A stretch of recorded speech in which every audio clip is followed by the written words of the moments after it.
Church burned in 1930. 1930. Yeah. I was in the first grade and had to set all the clothes that burned up with that. Oh, Summer of 1930. well, was it on the same site? Oh, it's down, you know where Star Slip? Just south of that and on the right-hand side of the street. You know, that church sat in the city limits when we were talking about the different county lines. And the rest of it, the other side of the street and everything, down to Woolman, was in the county. And every time there was a fire up there, they'd say 535 North Wyoming. Well, that's the church. Nobody put an address on their house Oh. on Wyoming Street, would they? It was all the same number. Yeah, it was all the same number. Just in here today. So if they'd get up to the church and not see the fire somewhere else, they'd go fight. Consequently, they didn't listen to them well to them when the church burned. And it got a start on it. Well, and again, let me say this. It wasn't the church that started. It was Delaney's house that started. And they were north of the church. And they were in the county line. There was 3 houses along there, remember, Mary? And they burned, and then it took the church, and then the church took the house next door to it, which was Mitchell's. There was a big machine there. And it burned, and they were emptying Mrs. Tubbard's house and Sars's house and all of that because they thought they were going to go up. But Miller's Grocery, but they were able to save them, and I'll never forget this as long as I live. We were kids standing there watching it. We were standing right on Agate Street there by Mrs. Tubbard. Dennehy's lived there now. Jaime lived there. Anyhow, Bunny Murray said to her, says, I think we got everything out, Mrs. Tubbard. She says, oh God, Bunny, would you run back and get John's image off the wall? He's night shift, you know. His picture. But again, now that's how the people supported everybody. Come on, you guys. What? You know a lot about We'll go on.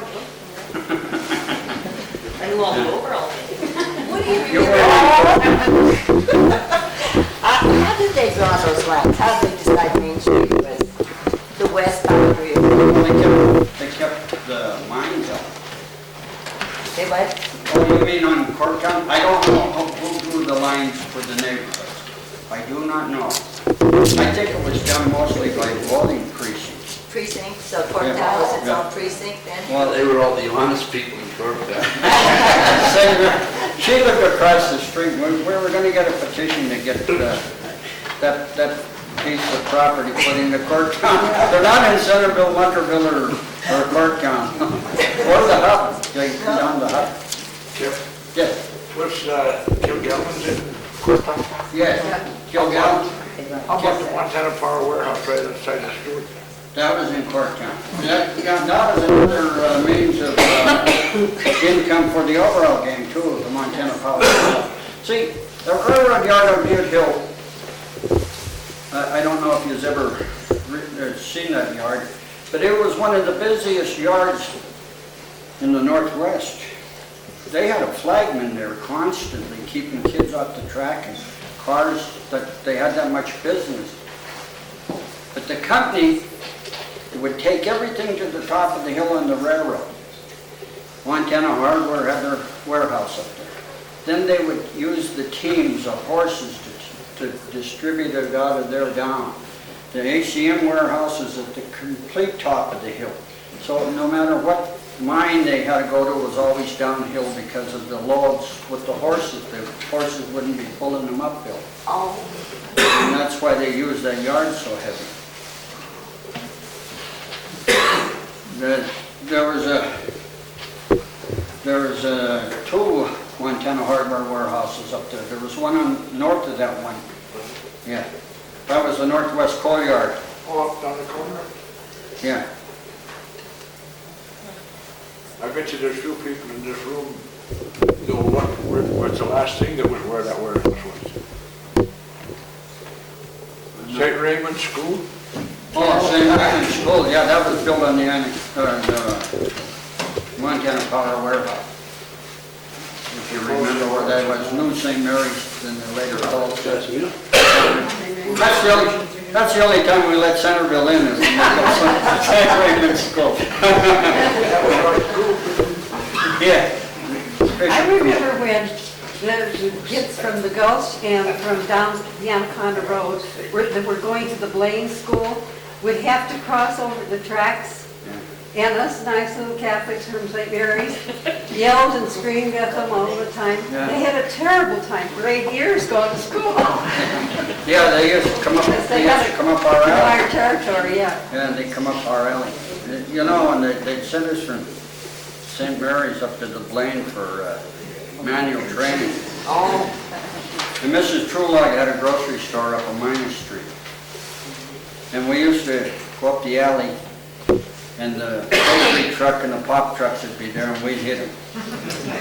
Dr. Gardner ran the bakery truck. He was a kid driving the bakery truck. You all remember Dr. Gardner. Yeah.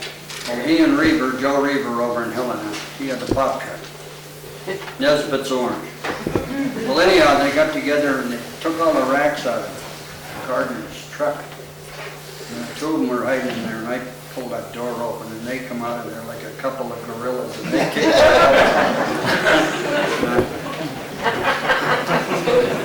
Gardner always tells me about that, how good I made him feel that he caught me. how old were you? Huh? How old were Well, you? we're in 7th and 8th grade. Oh. Yeah. But I'm trying to think, Joe Merger and all those kids went. They lived in where the Kelly Yard is now. It was part of the Anaconda Road, the alley of the Anaconda Road. And there was quite a community in that area. And they were mostly all Serbian people. Yeah, George Perry from Dugan Dolan. Yeah, he was in, Bob Kotovica lived up in that road there too. Yeah, his dad ran a grocery